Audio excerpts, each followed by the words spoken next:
Ang araw ng kamatayan ay mas mabuti kaysa sa araw ng kapanganakan. Ang magandang pangalan ay mas mabuti kaysa sa mamahaling langis, at ang araw ng kamatayan ay mas mabuti kaysa sa araw ng kapanganakan. Mas mabuting pumunta sa bahay ng namatayan kaysa sa bahay na may handaan, dahil iyon ang wakas ng lahat ng tao at dapat itong isapuso ng mga buhay. Mas mabuti ang paghihirap ng kalooban kaysa sa pagtawa, dahil ang malungkot na muka ay nakakabuti sa puso. Ang puso ng marurunong ay nasa bahay na namatayan, pero ang puso ng mga mangmang ay nasa bahay na may kasayahan. Mas mabuting makinig sa saway ng marunong kaysa makinig sa awit ng mga mangmang.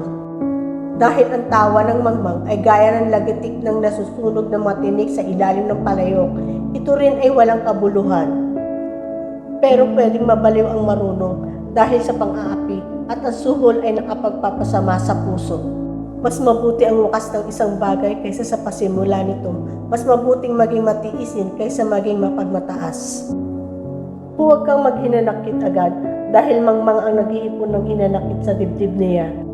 Huwag mong sabihin, bakit ba mas maganda ang mga araw noon kaysa ngayon, dahil hindi ito katalinuhang itanong ito. Ang karunungan na may kasamang mana ay mabuting bagay, at kapaki-pakinabang ito sa mga nakakakita ng liwanag ng umaga. Dahil ang karunungan ay proteksyon, kung paano ang pera ay proteksyon, pero ito ang kahigitan ng kaalaman. Iniingatan ng karunungan ang buhay na nagtataglay nito.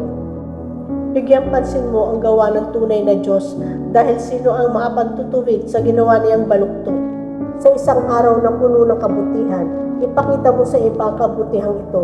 Pero sa isang araw na puno ng problema, isipin mo na parehong ginawa ng Diyos ang mga araw na ito para hindi matiyak ng mga tao kung ano ang mangyayari sa kanila sa hinaharap.